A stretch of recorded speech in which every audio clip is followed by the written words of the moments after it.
Yeah, making the new IP is... It's insane. I mean, it's a very difficult process.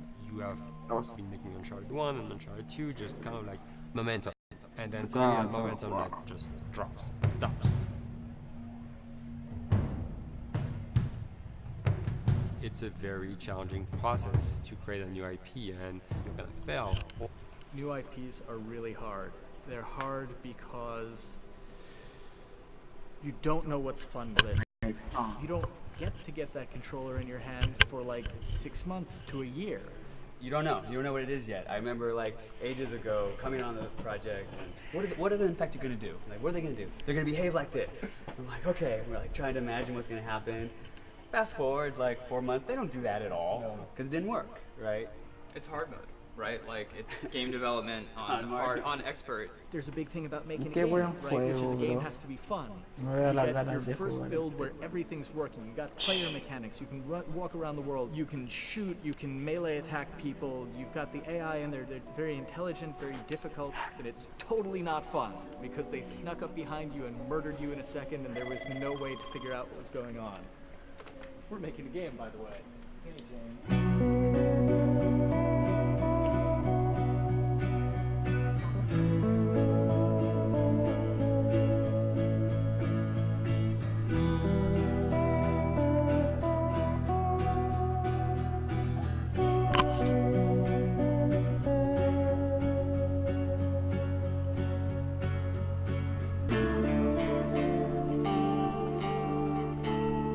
The company has grown quite a bit since I started. I think I was the 12th employee or something back when we got started, but we've tried to stay true to those smaller studio roots. I've been here for 16 years. There's just no reason to leave. I just like the environment here. It's very non-corporate. I think the way we work on Dialogue is kind of special because we don't really like hierarchy or bureaucracy, and no one is really just a manager here.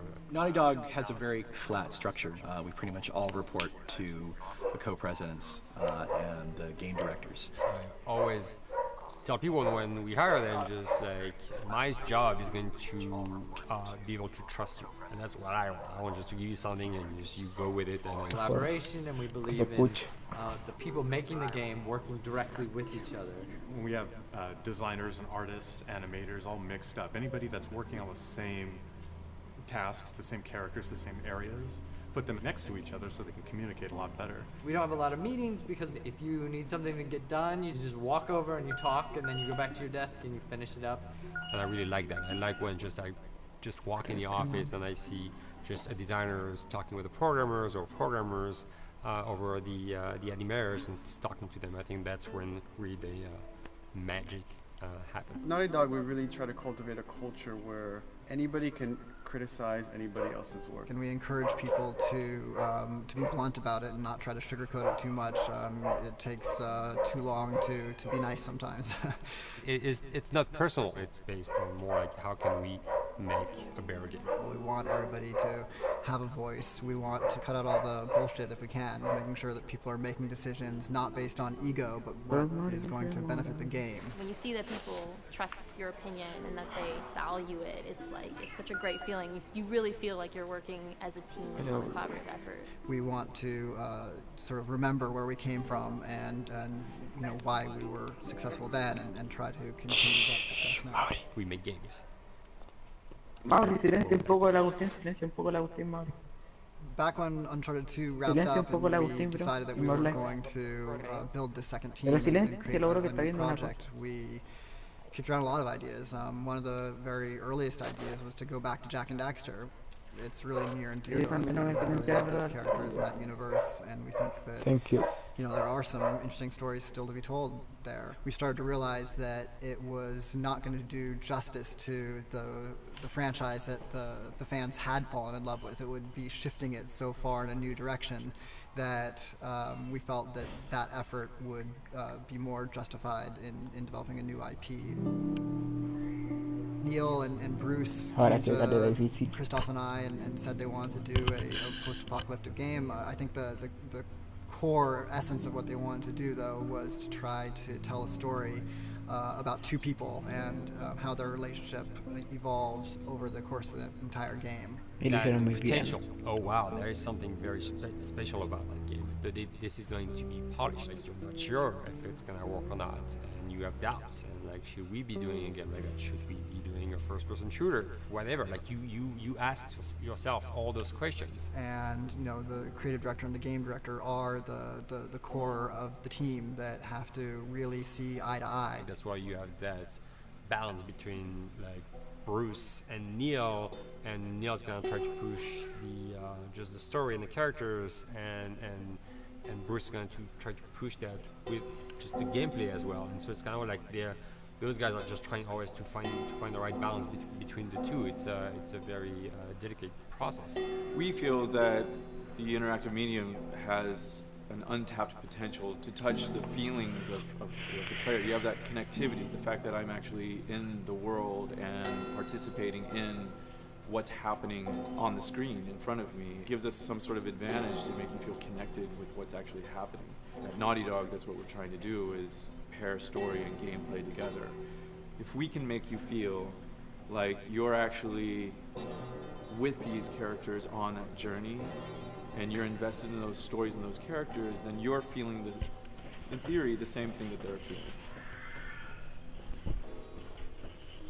As the story evolved and took different shapes and different forms, the thing that was always there was Joel and Ellie. And because of that, everything kind of grew out of that relationship.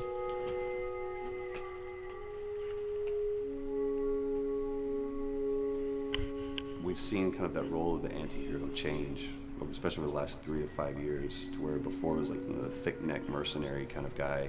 For this game specifically, for this story, we needed something new.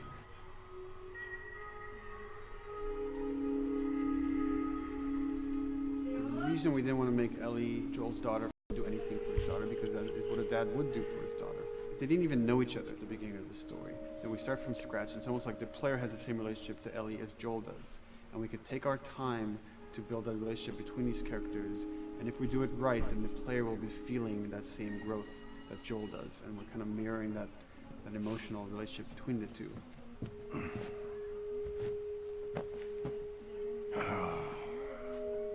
What are you doing? Killing time. Well, what am I supposed to do? I am sure you will figure that out.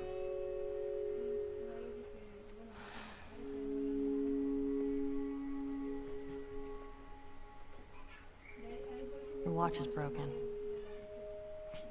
It's exciting that Neil wrote something like this, where he's like, I don't want to make this characters. I want to make real people in this crazy situation, and these forced to make decisions that are really tough. Like, what would we be like in those situations? I mean, we weren't consciously trying to pick male or female for characters. You just try to pick characters and just be honest with who they are. It almost doesn't matter, right? Joel's daughter could have been Joel's son. Ellie could have been a boy, and Joel might have been Tess. You could have swapped those roles, and I think the story would have still worked. The focus on female strength, it's so unique. You get to see what's so powerful about a woman through all of these female characters, which makes this game wonderful and unique. There's a crew of Fireflies that'll meet you at the Capitol building. That's not exactly close. You're capable. You hand her off, come back, the weapons are yours. Double what Robert sold me. Speaking of which, where are they? Back in our camp. We're not smuggling shit until I see them. I want Joel to watch over her. Whoa, I don't think that's the I'm not best Ellie. idea. Him? How do you know them? I do think having a strong female character, especially like Ellie, is so rare in video games. Frustrating to me, because I'll see sort of the stereotypical female character where she's amazingly beautiful and huge boobs, and she's there to be either the love interest or just because they're like, well, we need to throw a chick in here. We've seen the strong woman, or we've seen the weak woman. We haven't necessarily seen the empowered woman from this kind of standpoint. And there's that beautiful scene where Joel finds her inside the house, and she's reading through this girl's journal going, is this really what they used to worry about? What shirt do I wear, and what boy am I going to go out with? You know, and to be met with those first world problems that we deal with every day and go, how trivial is all of this? I think it's going to resonate a lot, not just with, you know, a female audience, but with the male audience as well. The thing that was intriguing to me after the fact, and this is her origin story with Ellie. To sort of be such a strong female character that is completely normal looking, regular t-shirt and jeans, and she's 14 and she is still a total badass, is really exciting to be a part of that. There's so few non-sexualized women in video games, especially in the main role, that we were kind of proud that we were creating one. It's very complex, and without the players knowing it, she becomes the protagonist by the end of the story. And that's why she's in the front of the box, and that's why we've been promoting the two of them together so much. Who's there? It is a dual protagonist game, and yeah, I guess I get nervous to think about it in that way.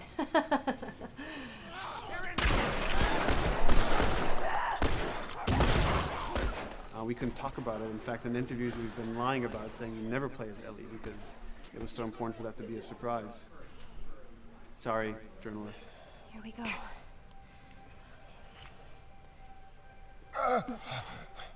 Sorry.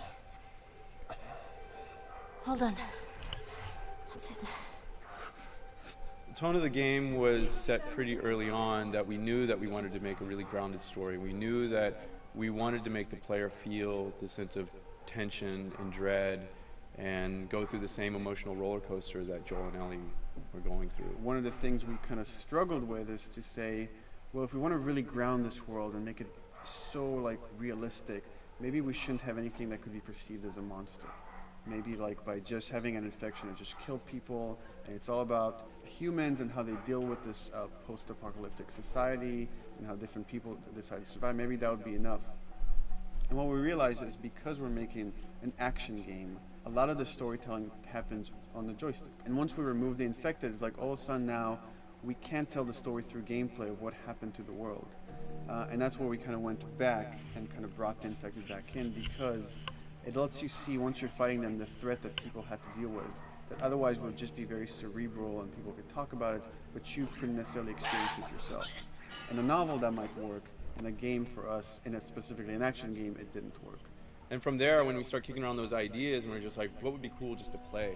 The early inception for it really came from a BBC video we saw called Planet Earth, where they were talking about a cordyceps fungus. This cordyceps fungus gets inside of the brain and controls these ants, and mandibles start chomping, they grow up to higher areas, cordyceps fungus sprouts out, and then it germinates. And essentially uses them to spread its infection and take over whole colonies, sometimes wiping them out. As soon as we saw it, we were intrigued by the idea of, what if it jumped to humans?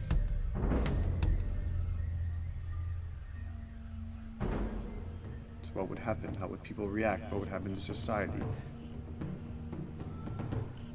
As we're trying to develop the look of the infected, we went through so many different iterations, some that looked really alien and subhuman, some that looked just essentially like zombies, and we couldn't find like an original place for them. But one of our artists just did this kind of photo mashup where he took a bunch of images of diseases or images of fungal overgrowth, and he kind of mashed it all together and he threw it on this person. It was a very iterative process, making sure that the fungus felt properly integrated, like it was part of the body, growing out of the body. And not just fungus growing ahead, but it's tearing the face apart, cleft down the middle, this gaping maw of a mouth with the crooked teeth. And it's in great agony as its humanity and its brain is still somewhat functioning. Maybe you still have some human cognitive abilities or thought process back here. This isn't some decaying corpse on the ground. This is a living thing that's going to be coming after you in the world. The fungus is always the focal point. So you can see from a distance, oh, this guy's infected. I can tell straight away.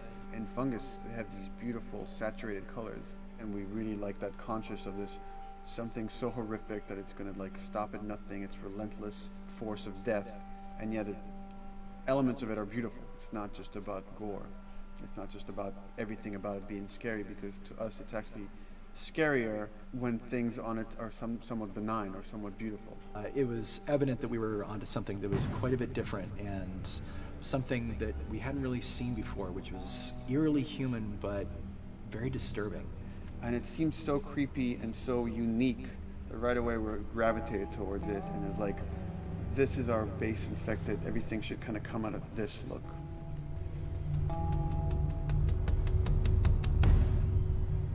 So once we had this idea of the face-splitting kind of look that eventually became what we called the clicker stage. We went to great lengths to create a full biological cycle for these things. So in the early stages, you don't actually see too many signs of the fungus surfacing out of the skin. It's kind of underneath it, like people have lumps starting to show. The eyes will be kind of cloudy or lopsided because the fungus kind of originates inside the head.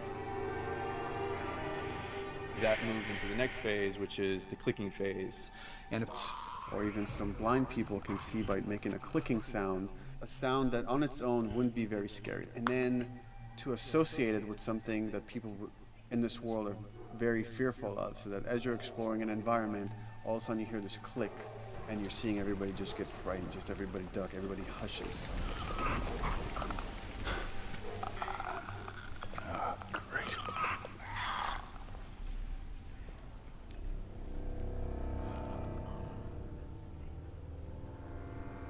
The bloater is the most severe of the stages. So large pieces of the body has been replaced by these kind of fungal plates. The fungus completely takes over the body and blooms. They're kind of covered in things that have been growing on them. Things like moss and like little life on life kind of. What the fuck is that? When the infected feels like it's going to die, it finds like a dark corner and it becomes part of the environment. The human elements aren't there anymore. And then the body is gone. They lay down and sprout and then spew spores. And if people can breathe those spores, they become infected as well. It all had to kind of make sense of how each stage flowed from one to the other.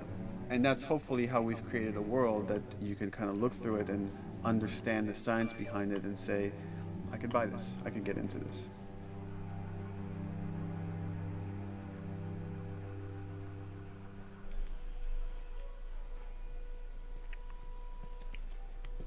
Mandatory evacuation. Evacuate to where? What do you think? Quarantine zone.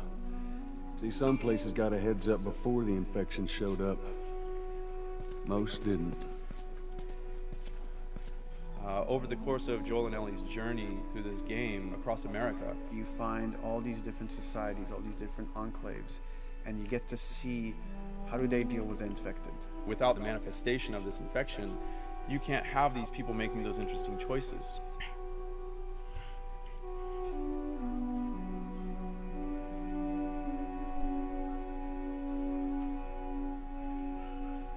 The world we decided was actually its own character, really grounded with a lot of texture. What happens, after 20 years of the fall of man, when no one's taking care of anything?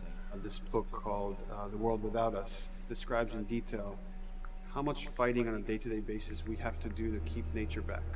And once you stop doing that, how quickly nature can reclaim that. As they talk about New York, and how every day they pump water out of the subway system. That system breaks down within 2 days, the whole city is flooded. And once water gets introduced, then structures collapse pretty quickly.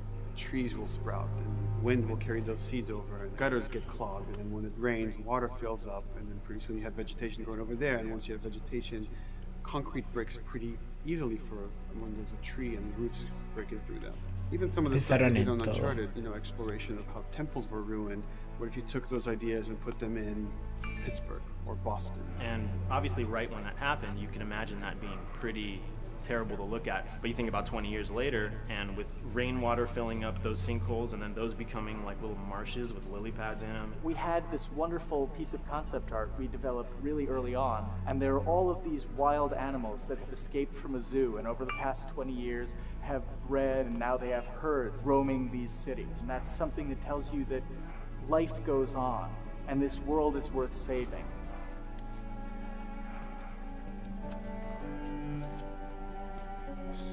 Don't scare it.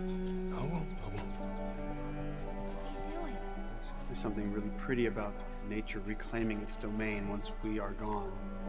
So fucking cool. We have another level of OCD, of the logic that goes into some of these environments.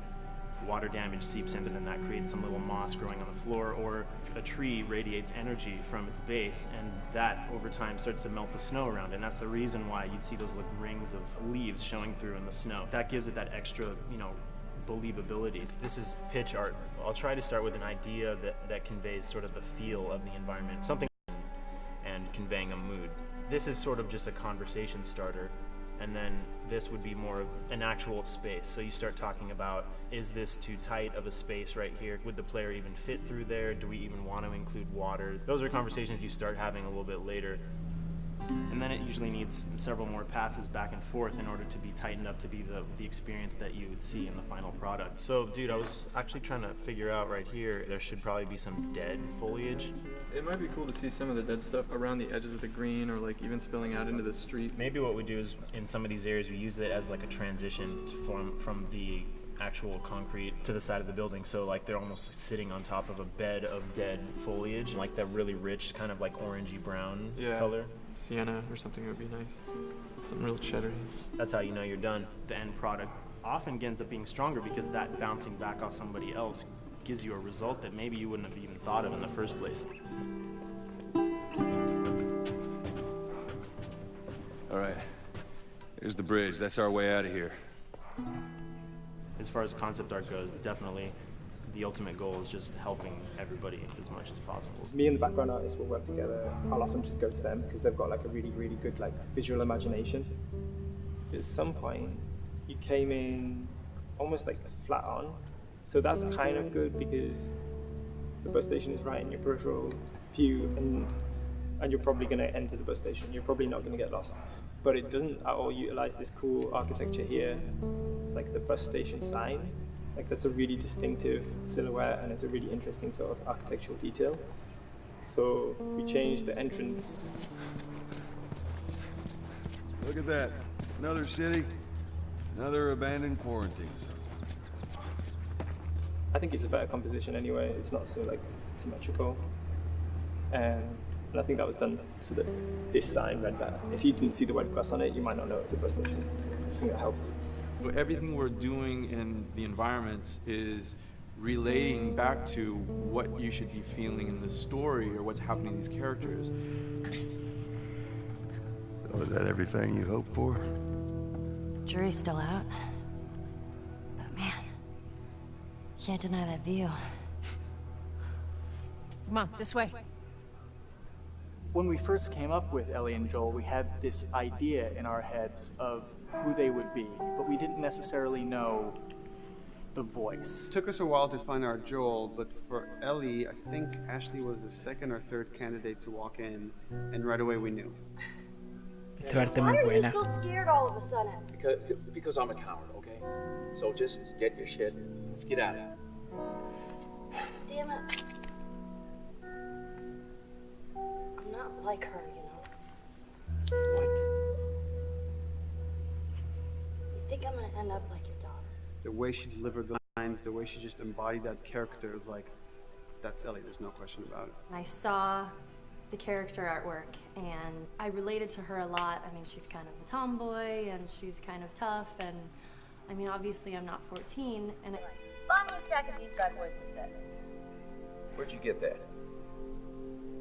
Back your bills. I mean, all this stuff was just lying around. And then once we had her, we said, okay, well, we're going to do another round, and we're going to have Ashley this time in the casting sessions. The chemistry of these two characters was imperative to get right. Troy was a really interesting casting for Joel because when you see Troy, he doesn't look like Joel at all. you know, he's so handsome and he had like, you know, the frosty hair and totally looked like Final Fantasy. And so I'm like, yeah, I don't know. He's like this tall, pretty, it didn't seem right. I walked into the room fully aware that I was the youngest person that they were seeing for this role. There was a line that was in the audition side that says that Joel has few moral lines left to cross. And so that became the anchor point to the character. But then as soon as he spoke and he had the grit in his voice, warm, yet kind of dangerous. And his movement is just like you bought into it. Why are you so scared all of a sudden? Because I'm a big coward, okay? Now pack up your shit and let's go. God damn it. I'm not hurting now. What? You think I'm gonna end up like your daughter? Lily, you are treading on some very thin ice right now. It was Ellie and Joel. After he read, it was just like that was it. I've done some video games in the past, but to be handed the mantle of a franchise like this was a pretty big honor. Is she alive? She's alive. She's David's newest pet. Ah! Where? In the town. She's in the town. You mark it on the map. It better be the same exact spot your buddy points to. Neil pulled me aside one day, and he said, I have some ideas. And as you're well aware, Neil is a little twisted. He came up with this character, and, you know, I just jumped at it. It was such a departure from everything I've done here for Naughty Dog, to say the least. Name's David. This here's my friend James. We're from a larger group. Women, children. We're all very, very hungry. To be able to put on a voice that, you know, hopefully a lot of people won't know, won't notice that it's even me. Because we didn't want it to be Drake. Drake eating people, that's a whole nother game. How did you put it? Tiny pieces. See you tomorrow, Ellie. You know, certain voices that I can do wouldn't fit the David's artwork, but he showed me the art, and I said maybe it's something like this, where everything's, you know, it's very quiet, and just, you know, he's not really sure, and the voice can break a little. And he just looked and goes, yeah, that's it. So I'd love to tell you, we hashed it over and we talked. No, it just, I looked at the picture and I tried something. He said, yeah. A few weeks back, I sent a group of men out nearby town to look for food. Only a few came back. And turns out that the others had been slaughtered by a crazy man. And get this, he was with a little girl. You see, everything happens for a reason. Ashley, she brought humor to it. She just has some really great comedic timing. The way she reacts to the things around the world with a little bit of sarcasm, that teen kind of like trying to get a rise out of you. Now watch your step as you're going out, because it's going to be a little... It just brought a certain levity to the story that the story needed. You didn't even realize it needed it until she started doing some of that stuff. Oh, I'm sure your friend will be missing this tonight. Mm-hmm. It's light on the reading, but it's got some interesting photos. Now, Ellie, that ain't for kids. Whoa! How the hell would he even walk around with that thing? Get rid of that. Well, hold your horses. I want to see what all the fuss is about. Oh, why are these all stuck together? I'm just fucking with you. Bye-bye, dude. Throughout the course of shooting over these past couple of years, Ellie and I have kind of morphed into each other, which I know sounds so cheesy. Neil always asks, he's like, well, what would you do in this situation? I think the most important thing that Ashley brought is a sense of capability to Ellie's character that wasn't there in the beginning. The very first thing we shot involved her being pulled out of a car and attacked, and Joel was supposed to go save her. It was written that Ellie sort of was just kind of watching on the side, just waiting till he was done, and I was a little frustrated because I was like, well, if this were real life, I would do something. We did a couple takes, and at some point she walked up to me and she said, I feel like I'd hit him. So we added in a part, like, you know, right there off the bat, she's not just this damsel in distress. Right there, she wanted to fight back from her very first day of shooting. We didn't have it right initially. She needs to be more capable than initially we thought she would be, and actually that made us go back and rethink combat and rethink a lot of the areas in the game, and now she was going to take a much more active part.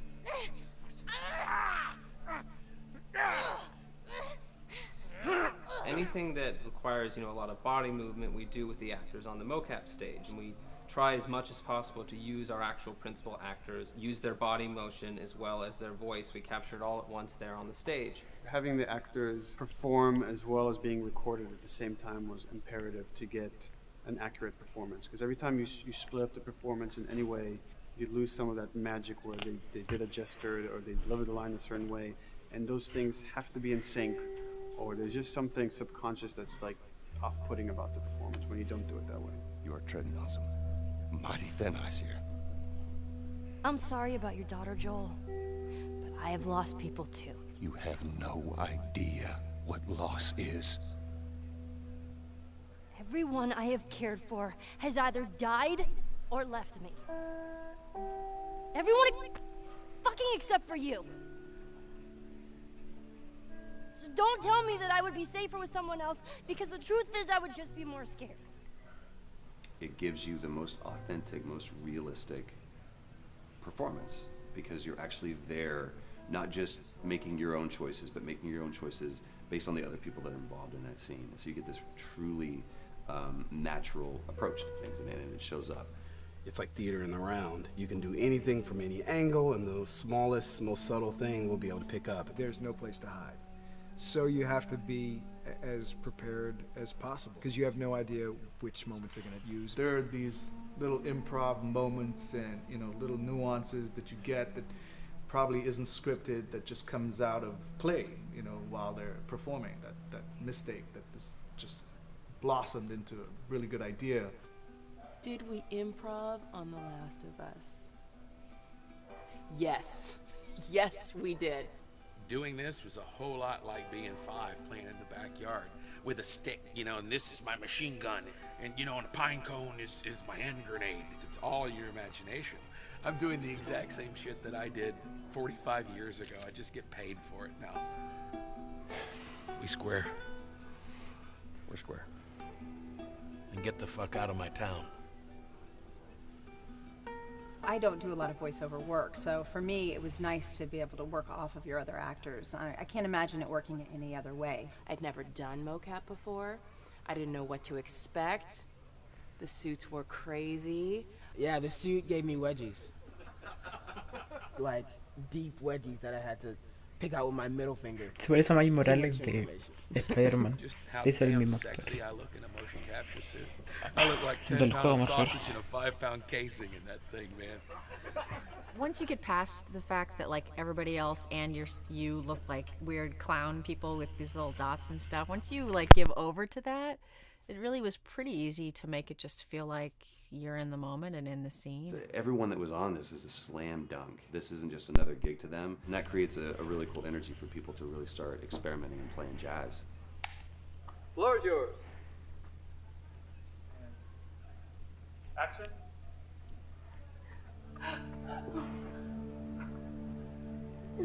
Get the fuck off of me! Oh, let her go. Don't worry, this is fixable. But I can't come with you.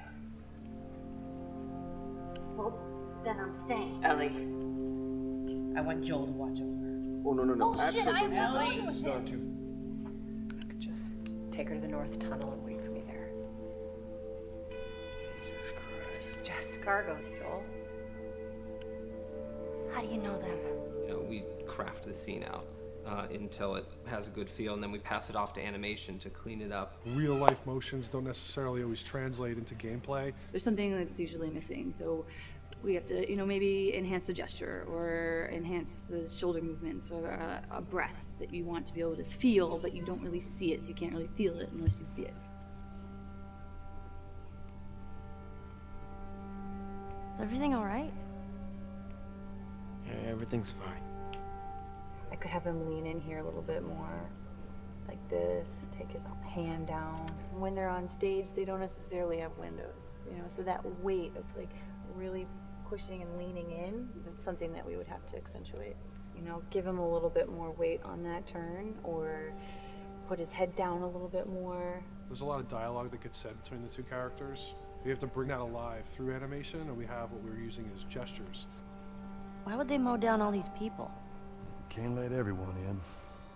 If you turned off the sound, you'd know that they were talking to each other. And that really helps accentuate the relationship that the two have together.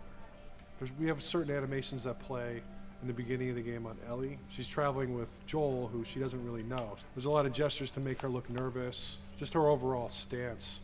Later on in the game, they develop a relationship through the animation, not just the dialogue. You can see that she's more comfortable around him. If that reads well with the player, then, you know, we're doing our job.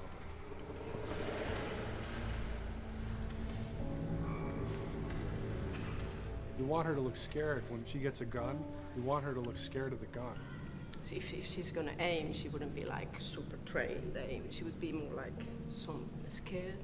But at the same time, it needs to look cool and feel cool to the player that plays. It's really just these little tiny details that we're doing, and it's coming across. It's working out well. We don't do facial capture. We don't track eye movements on stage. It's just the motion capture data. Everything that you see on the faces is hand keyed. As you can see, this is all of her mocap data. And so when I'm doing something like this, I go back and forth to the performance that she was giving, and I watch just this section over and over and over again. So this is our default face, where I can make everything super extreme and make her all squinty and angry, turn her frown down. I can open her mouth, stick her tongue out. It's listen, watch. Okay, where's her mouth at this point? Like, is it open? Is she making like a grimace? About Tess, I don't even know. Here's how this thing's gonna play out. You don't bring up Tess. Ever. In fact, we just keep our histories to ourselves. We shoot all of it to just get the body motion, and then we'll do a second pass with the cameras. The scene's playing back on an overhead projector, but it's also playing back on a monitor that's attached to my rig.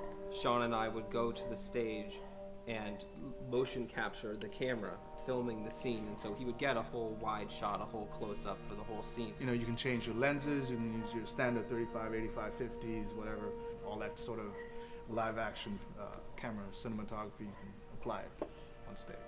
We make sure to go back in and add flaws. We keep the confinements of the room so the camera can't go past a certain wall, because then we have this cheated perspective. If the cameraman bumps into the wall, we keep it. You know, missing focus hits when you're pulling focus, going too close to a character and reframing, those little moments in there kind of keeps it very cinema verite. If everything was too perfect, you wouldn't be able to put your finger on it, but you'd be able to feel it. It would just feel off. It's very much about grounding it, despite having, you know, the option to do whatever we want. Being able to place the cameras anywhere we want after the motion capture gives us both advantages and disadvantages. The biggest advantage is it means that we just have to nail the best performances we can get, and the luxury is that we can always swap it. The 3D world gives you limitless opportunities with cameras and movements, exposures, all that stuff. Most of these cameras are sort of set up like real world cameras. So we have lens, we have f-stop that will create the depth of field. We have aperture to, you know, set our film back and all that stuff. A master, and then I have my close-ups, my over the shoulders, sort of just like a live action production. Let's go to camera 30 at the 23.458. Then I get that kind of weird, you know, bend across his back. The closer I bring the camera, the more bend I get, which is, you know, doesn't look right. It doesn't look as, it looks less cinematic than if I do that, which flattens the whole thing. And I'm trying to also catch Ellie. Like if you scrub a little more, you know, catch her in the back here. So I want a longer lens and that kind of stuff. Since I've only had experience working with live action before I got into video games, it was a kind of a cool adjustment to be able to have this extra flexibility in post, to swap a line of dialogue for something different, even though that's not what the actor said at that time, and to be able to still have a close-up on them while they said it. You get to make it probably more perfect than you could ever make it in live action. How far are we gonna take as far as it needs to go? Where was this lab of theirs? Because our actors are both the voice and their body, they get to play, they get to try things, they get to work with our director to kind of come up with new ideas, or even our director will have a new idea on the spot that wasn't there in the script, but realizing when he sees it, oh, well, this would actually be better, this might feel better, and those changes all just happen organically there on the set. He could even lead straight into his thing. He's like, no shit, yeah, Ty, we wanted to do this. We rented 2 Harleys and drove cross-country. Keep it pretty succinct, like we got the bikes, rode them cross-country. Cool. It's shocking to me that this is Neil's first time directing. There was a specific tone and a specific approach that Neil and Bruce wanted to take with this. It just came down to there's nobody knows this story better than you, and then there's nobody that knows these characters better than you. Why don't you just do this? He and I actually had a conversation about it. He says, I think I'm going to try this myself, and I'm not sure. Neil was fantastic. The floor is yours. Okay, so remember, you've been running away from this turret-mounted truck. If you come to this dead end, you're going to look up and see a potential way out. And action. Check it out.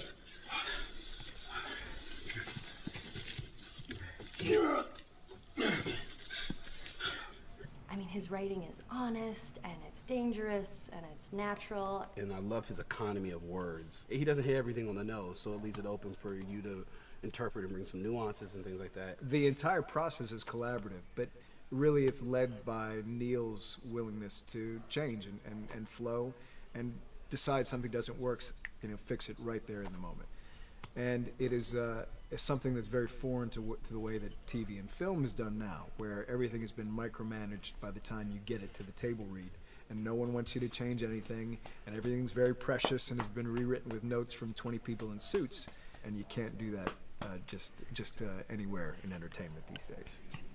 Yeah, I want to make sure. I think I swung too far over to this way, and now it's a little bit of making jokes about it, and I need to bring it back to center a little bit.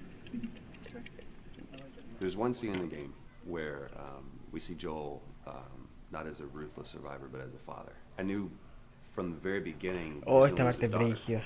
And I just told Neil, it's like, when that day comes for us to shoot that, I need a heads up. About a week before, he said, it's time, we're gonna do that scene.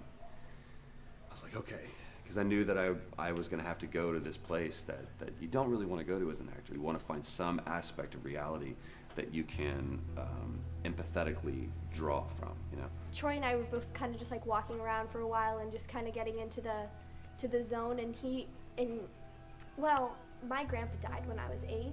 He was like my dad, and so that's always what I use to get into that place. You know, I started recalling all those memories and starting pulling up all those feelings, and they're just right underneath the surface. When I walked back in, everyone realized that something was different. They kind of like calmed down, you know. You could feel the energy just like drop a little bit more. It was brutal. I lose my shit. I mean, just completely break down. Don't do this, please, God, no. Oh, God, no!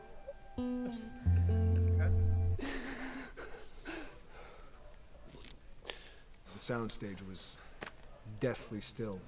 It was the first take, and I felt really good about it. And it's like Neil said, okay, let's do it again. So you do it again, and automatically you feel like you're manufacturing because you're trying to go back to that place, and you know you're in that actor nightmare of, you know, trying to get back to that reality. And we go through it again in 5th and 6th and 7th take, and I'm just exhausted. I'm crying between takes, and I'm looking at Neil going, this is really, really hard. And finally, after like the 8th or 9th take, he said, all right, I think we got it. I was like, oh, thank God. And I went outside, and I was just jacked up for the rest of the day. Just I mean, a wreck emotionally. But we got it. Then 2 weeks later, he calls me. And he says, so we need to reshoot a scene. I'm like, cool, what scene are we doing? And he just looks at me. I said, dude, don't do this to me. And you can either at that moment throw your hands up in the air and say, fuck this, and walk away. Or you can say, okay, this is an opportunity to get it more right. I'm like, okay, all right, yeah, you don't think you got it? I'm gonna show you that you got it. We've got it in the can. And so we go through it again, and it just feels fake, feels artificial. And Neil goes, go through it again. We start doing it again, and I'm getting madder and madder with each take. And finally, about the 4th take, Neil comes over to me, and I love him so much. He goes, so I'm picking up on some resistance. I was like, you're damn right you're picking up on some resistance. We've got this in the can already, and we're just wasting our time, and we're wasting all this effort and energy. And then he started talking me through the scene. And he was like, what I need you to do is I need you to just strip yourself of all these ideas, and I need you to hit this beat, and this beat, and this beat, and this beat, which just makes it sound so mechanical, and it's such an emotional scene. So we start going through it, and literally I am mindlessly doing these things at this point. Okay. I know it hurts, baby. I know. So I'm gonna lift you up. I'm gonna lift you up. I'm gonna get you over here. Come on, baby. Come on, work with me, please. God, baby. Sarah. Sarah! Don't do this to me, baby. Don't do this to me, baby. Come on. And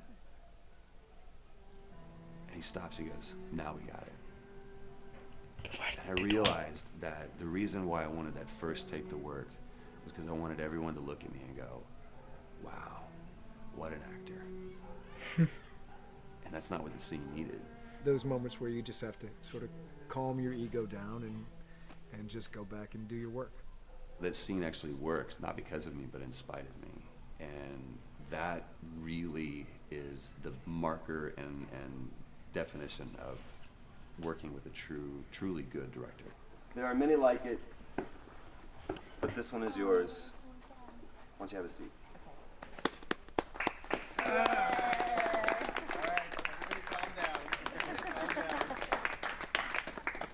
Thanks, guys.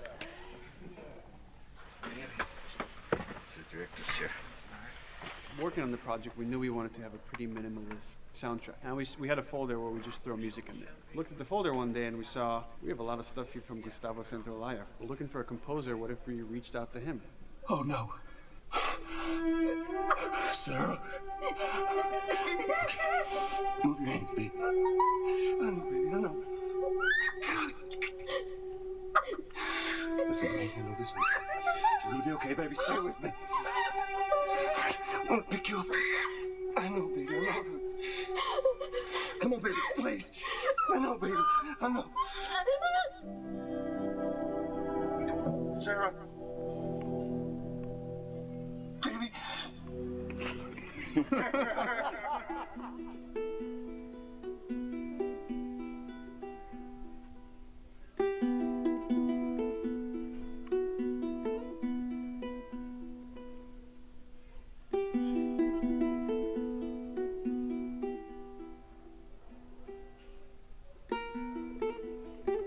My life has been and still is kind of like a road movie. I grew up in Argentina. I came to the United States in 1978 because we had a horrible political situation in Argentina. We had a military dictatorship where 30,000 people disappeared at the hands of the government and many other more were tortured, and I was blacklisted. It was just impossible for me to keep on living there. I've been in jailed many times since I was probably 15 years old just because I had long hair and I play an electric guitar. So I had to embark on this trip.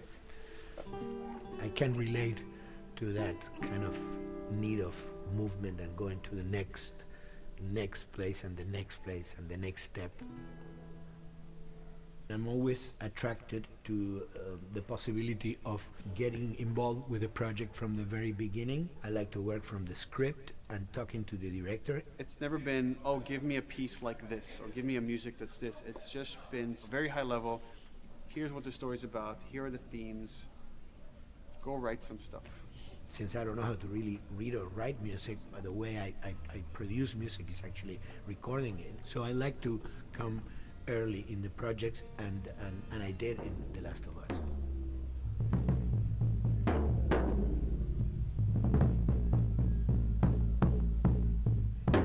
One thing that was fantastic from the very, very beginning was the freedom that I had to try and to do whatever I felt could work, you know? As the story was still being written, you could listen to this piece of music and just get a sense of where this needs to go tonally, because the music was still inspiring the story. So that was the great thing of having the music written so far in advance. And at the beginning, I was going really out with some things, and sometimes some of those things were the ones that they liked the most, you know? So I really felt very motivated to work, and I enjoyed immensely working. It was this very organic back and forth experience where one element was inspiring the other and vice versa. I needed to go into some more dark places, more textural and not necessarily melodic.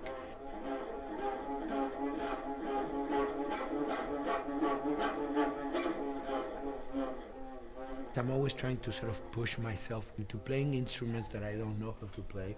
There's an element of danger and innocence. Lennon once said, you know, give me a tuba and I will be able to do I'm an artist. I should be able to do something. I like to put myself in that situation.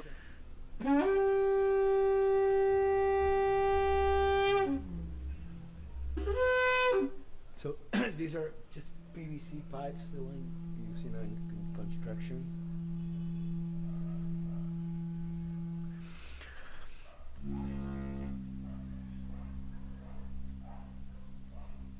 Or instruments that I know, kind of twist them. From the concept of the prepared piano, you know, I mean, I've worked with prepared guitar to stick things into the guitar and things like that.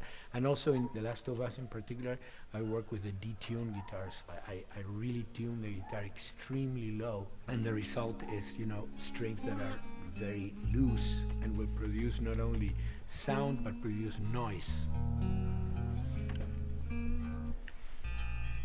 Because I believe, you know, every environment has its own sound. We have in our, you know, small studio, we have actually the possibility to record almost anywhere, including the bathroom, and we have done some fabulous recording, especially in the kitchen.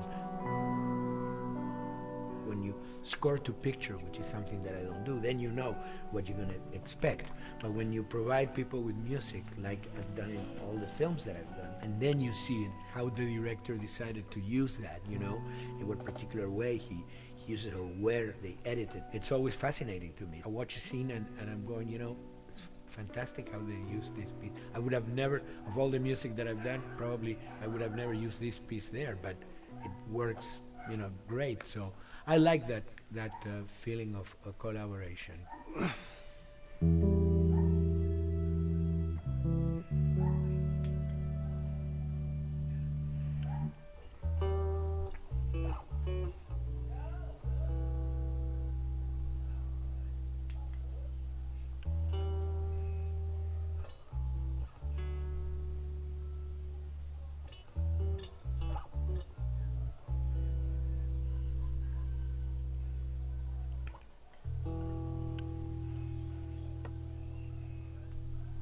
I think, you know, the guys also that work in programming and adapting that music to the game, they should share a lot of the credit for the end result. In the beginning, there was silence. Yes.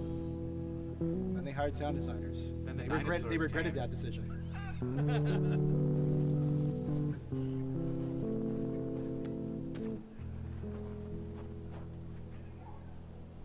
Hold it steady.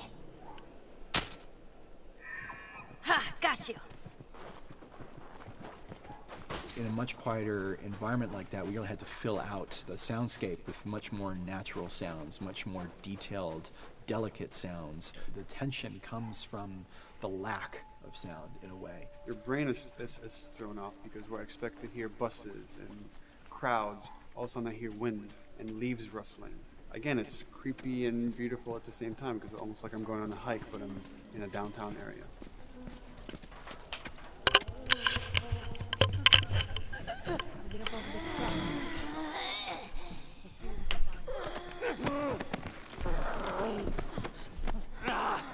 So Neil, I mean, we were going through the iteration, so he just did not want, like, yells and screeches and what he called, like, you know, kind of witchy qualities, Right. the cackling witch. He didn't want anything like that. It was a little bit of a head scratcher to figure out, okay, how do we make it sound human but not human? Yeah. We really did not want to use any animals. We wanted these all to be human. Derek and I basically decided to hire a couple of voice actors who did some interesting work vocally to see if they could come up with something. And we worked with this girl, Misty Lee. She started giving us these really great screeches. And that's no process. Yeah, that's just her voice. And it started going into this little click. We also used a little bit of Phil's voice.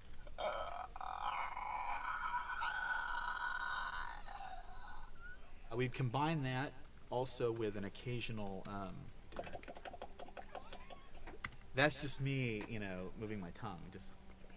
And what that kind of did was it sort of grounded it all, like maybe in the mouth area, the wetness, all that kind of stuff. And it adds a nice texture, actually. This is a composite of all the bits I just told you about.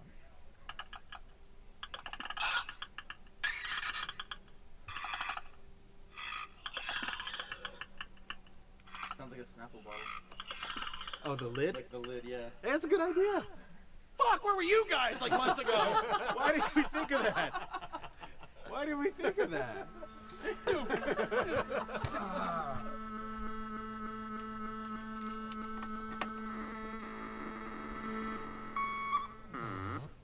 Viewers at home, you're probably wondering what this is. Let me tell you. About 10 years ago, I saw this Synthy A suitcase synth. I wanted to get one. This finally arrived in January, just in time to start using. I thought, well, what can I do with this?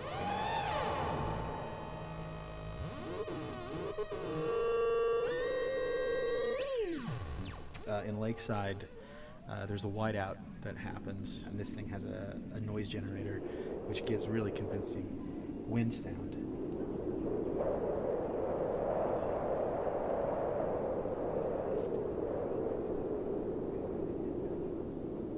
The military still has technology. There's sirens and alarms, so I wanted to try some new concepts.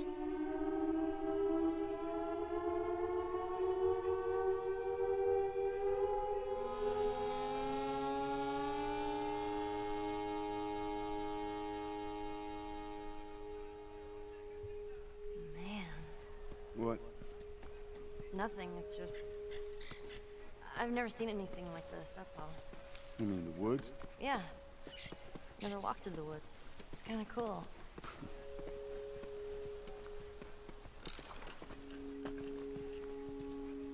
We consciously take in consideration lighting in the beginning. Most of the game, you don't really have any real man-made light sources, so everything is naturally lit. In the past, we could use a lot of artificial light, but in a world that has no electricity. We have to hide most of the time, and that requires getting very close to certain assets.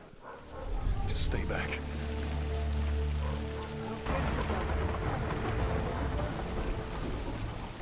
Otherwise, can't. Detail's expensive, and if you build up too much of it, you end up running into technical problems, right? Your engine slows down. When the frame rate goes down, everyone can bring up the profiling tools and see which parts of the frame actually cause the drop of the frame rate. This is the profiling tool. These are all the SPUs. Here's the GPU, and then here's the PPU.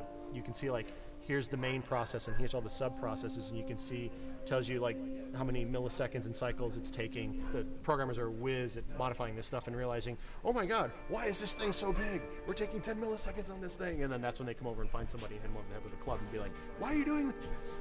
I love, we put the 30 frames per second goal because that's what we shoot for. Someone nicely put the 60 frames per second goal. It's like, yeah, we're not going to hit that. Lighters usually can come up with different lighting setup that still looks great, but is less costly in terms of performance. Did you talk to the character? We'll have to send back to character team Michael to take a look. I can play with the lights and see if that creates more like spec. Yeah. I've never ever focused so much on lighting and how much sensitivity there is to that here. One of the first lighting scenarios I had to do was like 7 a.m. like overcast, and I'd like wake up early and like take photos with my phone. What color are the shadows? What color is the light?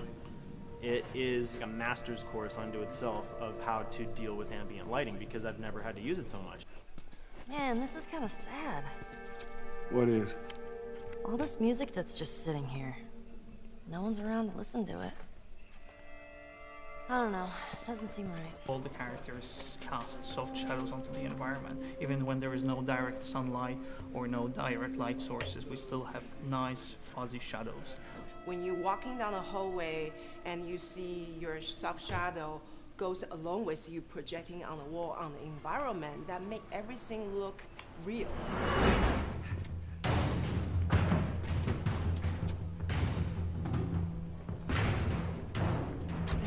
Follow me through here. Okay. The flashlight brought a whole new spin on it. So some of the environments end up being really, really dark, and you need the flashlight to get around. Give me your hand. We want to have the environment be really dark, but also at the same time have colorful surfaces that are sort of hidden, so when a flashlight hits one of those, it bounces off onto the ceiling. If you shine a light on a red wall, it will bounce the red lighting on the whole environment. And it's very difficult to do, very expensive, but we did it. Everything should have a bounce lighting. Otherwise, the world is gonna feel dry. and unrealistic.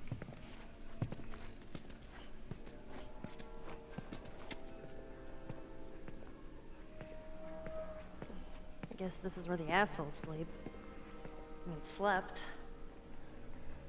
This engine is really driven in a way towards a very high level of cinematic control over each frame. And hopefully, if we achieve our goal, you'll see it is beautiful. There are these truly beautiful moments amid all this chaos and destruction. Yeah, once we're done with this whole thing, I'm gonna teach you how to play guitar. What do you say, huh? Come on.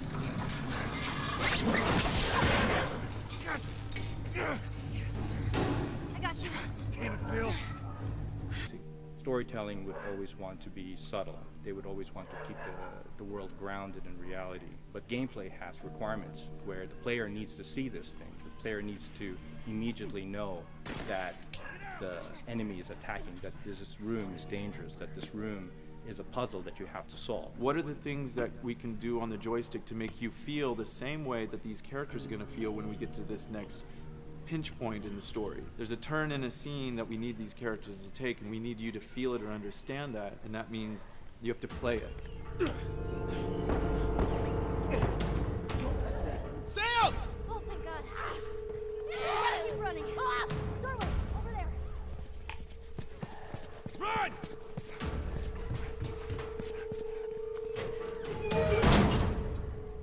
We really want to make sure that there's that contrast between the negative space and then the high tension spikes.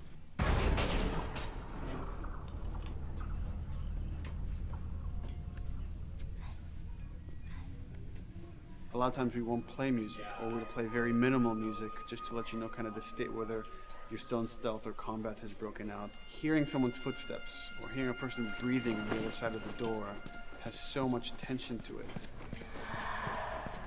You hear that? Shh, quiet. You feel the tension. It'll make you question whether you want to engage with these guys or kind of try to stealth around them. That's another reason why we don't have traditional cover in the game. You smoothly move around everything, contextualizing with the environment, but you're never locked down. We want the player to have a limited set of tools, and how am I going to use those tools and those limitations to overcome this obstacle in front of me? And that obstacle might be infected, might be another class of humans that wants to kill me for a bottle of alcohol in my shoes.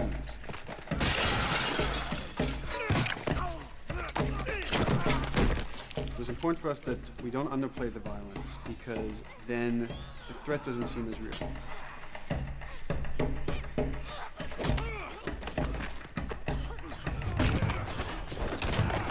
We see video games as this incredible medium to tell stories. We want to treat it as equals to books or comics or TV or movies. This is subject matter that would not be considered out of the ordinary to tell in one of those other forms of entertainment. Fucking hunters. See, this could have been us. We wanted you to buy just the desperation of these people and why they're behaving this way, because it's so brutal. And at the same time, we didn't want to make it so over the top, stylizing it, so then it doesn't become as real. It was important for us actually to hit that middle ground where it's kind of disturbing. That glint that's happening on that curvature, it'd be good if there was a way that we can guarantee that from this angle, we're seeing it. Seems But really it's flat. overall too bright and opaque. Yeah, looks like paint. Yeah, see, the blood on the ground works really well. It's something about the other shader is messed up in this environment. We got to fix that to unify the look. Shouldn't make you giggle or laugh or any of that. You should be kind of appalled by what you have to do, but you understand why you're doing it. You want to feel each hit. You want to feel each concussive strike. Lives are at stake. We want a death animation to have impactful performance, not just have a guy keel over in a ragdoll. In real life, a guy hitting a guy takes a half a second, but in the game world, you want that to be as instantaneous as possible. I live my whole life in this very ugly test level. I basically just fight dudes in here all the time. Almost every move is divided between like an intro and a swing. And one of the many things I have to end up doing is like counting frames and being like, okay, on frame 18, I want you to get out of here. I want you to be able to start moving. Every hit reaction that an NPC plays, they are not necessarily in the correct pose. When you strike them the next time, we just pop them with a 0 frame animation change, which is usually kind of a no-no, you know what I mean? Normally you want characters to blend smoothly and realistically into animations. But what we found is that you can cover that pop up with a heavy impact. They can go from almost any pose into the pose that the impact starts from, and your eye just covers up the transition for you. So if you throw a brick at a guy, it puts him in this like kind of staggering stun state. And that changes the moves that you do when you come up and punch him. So now I'm gonna come up and punch him, and now when you're punching him, because you've hit him down, you get this like auto aim moment where you get like a free headshot. I try to make it so that, you know, if you kind of know what you're doing, that you can set yourself up for 1 + 2 = 3. Right here! Memory on a console is a very precious resource. All of Joel's animations with every weapon, all the NPC animations, the stealth kills, you know, all of that stuff happening need to fit within a 4 meg to 5 meg memory footprint. This is a list of everything that's loaded in game and how much memory it's taking, because memory is our most precious resource right now. So we have a level, we call it the bookstore, it's in Hunter City, and this is a zone, for example. So when I set an AI to this zone, he will never leave its boundaries. I want guys to guard this exit where you have to go through, so I'll zone a couple guys around there to make sure that they, you know, they can fight you and use all this cover, but they want to stay around this door. This is another key component of the AI, is what we call the nav mesh. This defines the overall play space of where an AI knows he can or cannot go. Hey look, that's where a cover used to be, and there's a hole cut out for it. I gotta fix that. Here's some other wonderful things. See these little red polygons? Yeah, that means they're not linking right for some reason, so that means they can't really walk through here properly. It's a bug, and I need to fix it. Welcome to my life. Hey!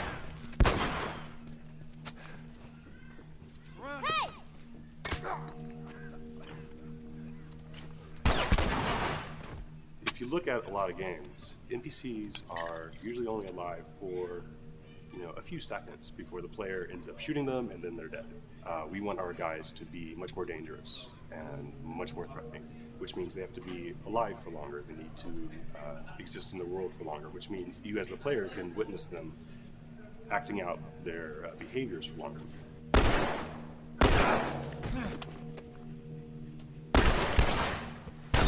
So we've been working really hard on our AI systems. Back of the box, biggest bullet is going to be like AI. So we tried a number of different prototypes with the buddies, including having Ellie be super independent of you. She would try to flank the enemies, get behind them, or get between you and them. And a lot of times those decisions should surprise you, just like a real person, a real character would surprise you. And we discovered after many different prototypes, the best thing for her to do generally is to stay very near you. You need the exploration, you need the scavenging, you need something to say like, okay, if we just crank it to 11 the whole time, then it's pinned up there and there's no time to breathe, no time to assess or analyze, and no time to really contrast. There's no way of shifting the pacing.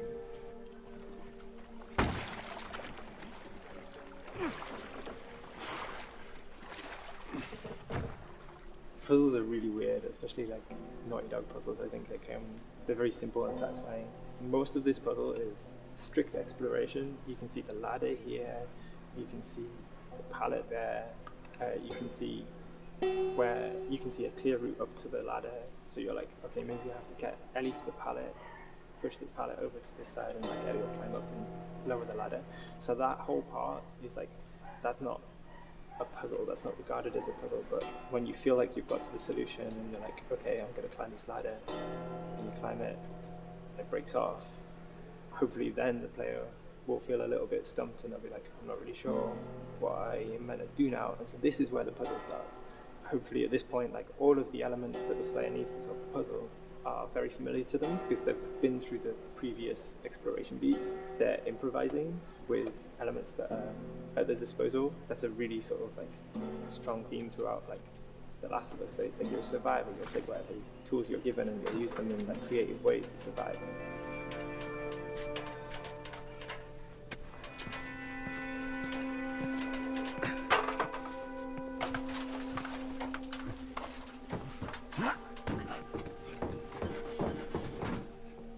We set out to create something kind of new to Naughty Dog, this crafting system. Our lead designer, Jacob Minkoff, he got this book of like the survivalist handbook and homemade munitions and all sorts of funny stuff. Just start reading about, okay, if I was just wandering around in a collapsed society, this world, what stuff that seems like I could find? Alcohol and sugar, you know, if you want to make a smoke bomb. It's difficult to balance the right amount of resources against what you think the player's going to need and making sure that the player feels like they're getting just enough to survive, but not too much that they feel like they're a powerhouse. We wanted you to be forced to make some choices in the world that showed how depleted the resources were. So if there's a particular point in the story where the characters are having a particularly difficult time surviving, then we want you as the player to be finding fewer items, farther apart, harder to survive. We will item starve you at the same time that those characters are feeling starved and worn out. Then you expose something to them. Oh, here's a cache, and if I can just get into that cache. Oh, look, there's a wealth of things in here. God, I was so worried. My health was low. If I had run into a combat, because it's always that thing in your head, it's that Hitchcockian thing about the danger that you see is less meaningful than the danger that's in your head.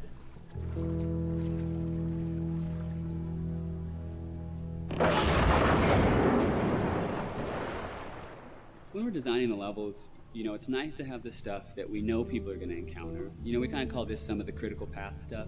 These are the things that 9 out of 10 players are going to find. They're right in the way. It's where you have to go. And then whenever designing a level, you want to have that little nook and cranny, right? You want to reward the player being like, oh, you went over here. And then you also want to have that other second nook and cranny. The player is supposed to go place a ladder here and climb up through the rest of the hotel. But what they can also do is shimmy across this area, and I place a really cool like upgrade kind of off the beaten path to reward players for exploring. So if they come all the way over here, they're going to get this really cool training manual. It's a funny little bit of trivia. The HUD system, not the menus, not like when you hit start and stuff, but the actual HUD system where you see the reticles and stuff, was literally created for an E3 demo early in Uncharted 1, and that's been our HUD system, the foundation of our HUD system for the last 4 games. First time in Naughty Dog's history, we hired Alex. She's awesome, and she's got a really good understanding of UI and how it applies to games. The thing that I hate about any game's UI is when it pulls you out of the game for too long. No one wants to spend time in menus. Nobody loves UI, if we're being honest. Weapon slotting has probably gone through more iterations than any other system. The stuff that we finally ended up implementing, you press select, you get into this menu, then you D-pad left and right through the slots, and then D-pad up and down will change the weapon, and then just, you don't have to press X or anything, you just select out of it. When you're still, like Joel is here, that's fine, but then as soon as you get into an actual situation, so I'm gonna go over here and cause some trouble. Okay, so here they come. Oh god. Alright, so now I'm out of ammo. Now I need to like get back in that menu. I have to like run away from them, get into the menu, get out of it. And it ends up feeling like super clunky. Like again, okay, I'm out of ammo again. Get out of here. I need to take out one of my other long guns. And now Bill's in trouble. Bill's in trouble over here.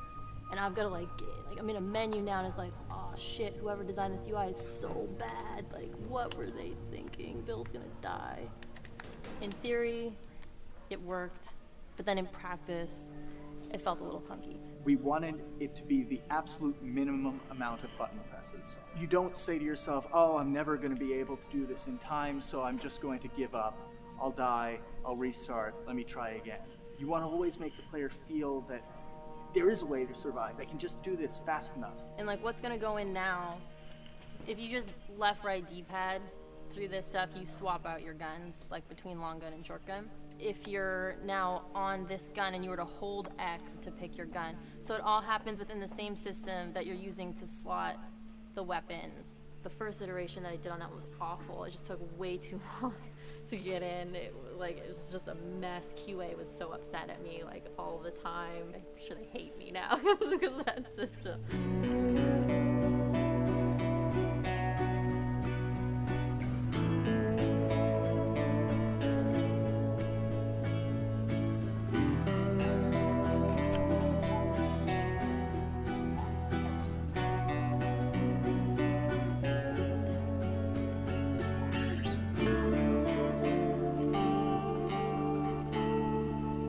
I think the way the industry is kind of maturing and changing in general, you're seeing a lot more focus and importance on refinement and polish. So having internal QA really helps. The industry is kind of changing from QA being this like tighten up the graphics on level 3 bro kind of vibe to like really being a more technical, mental investigative job. On the publisher side, it's more reactive towards the code being delivered in a stable, controlled environment. Whereas on the developer side, especially at Naughty Dog, we are going beneath the art and the design. We're given enough weight where we can go up to somebody and be like, look, you have to fix this. Why? Come over, I'll show you. That kind of feedback, I would love to be able to say like, that was us, but it's into the gene pool and then just seeing what happens, you know what I mean?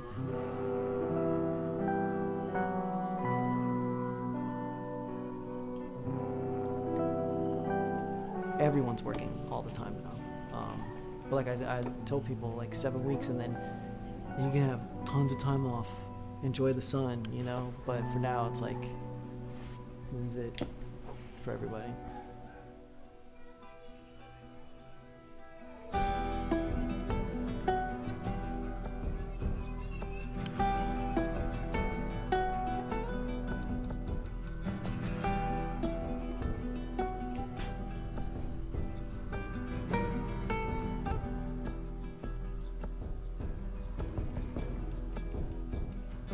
Crunching is been is part of making games.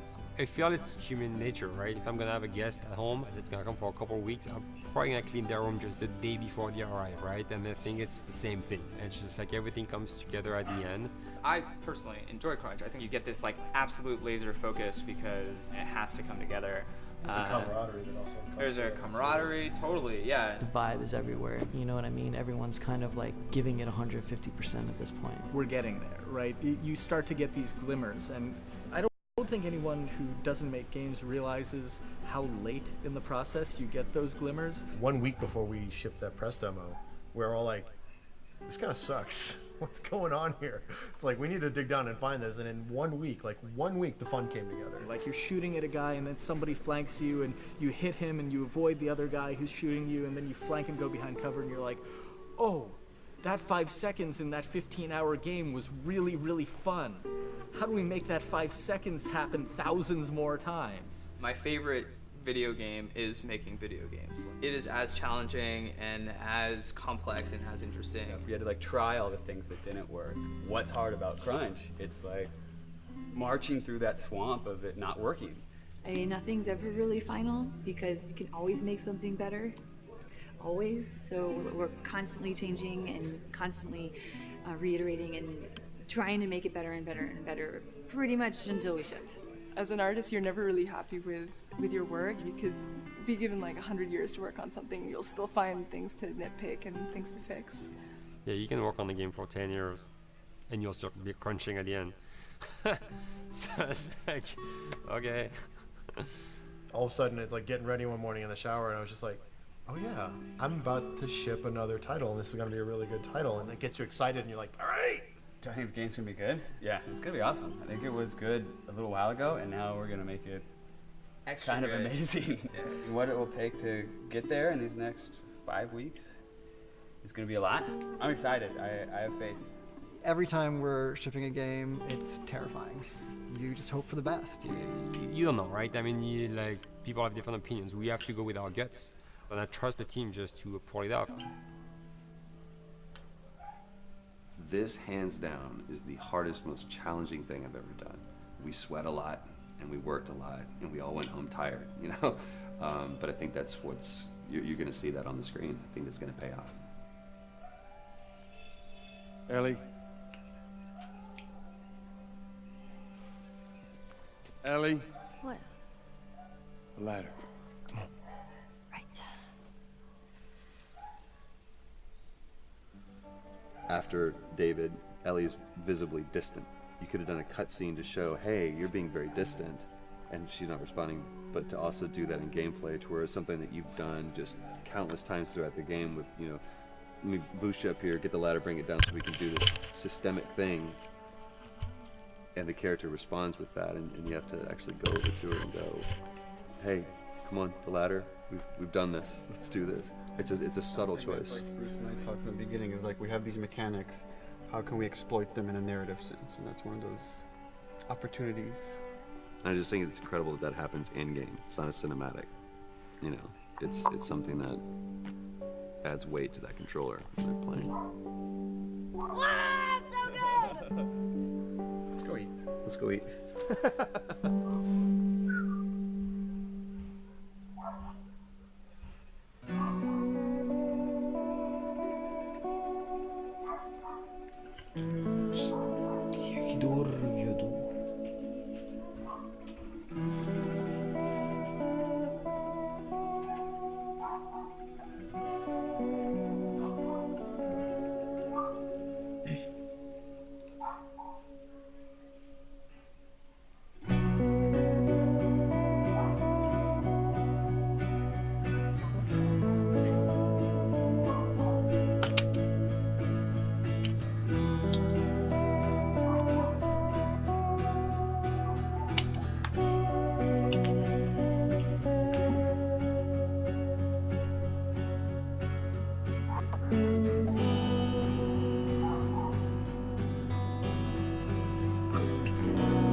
Qué buen documental, bro.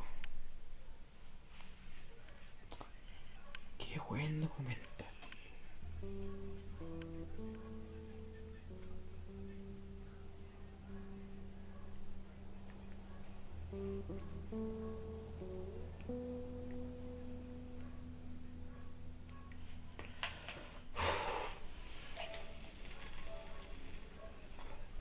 Gracias por ver el documental conmigo. Nos vemos hasta la próxima.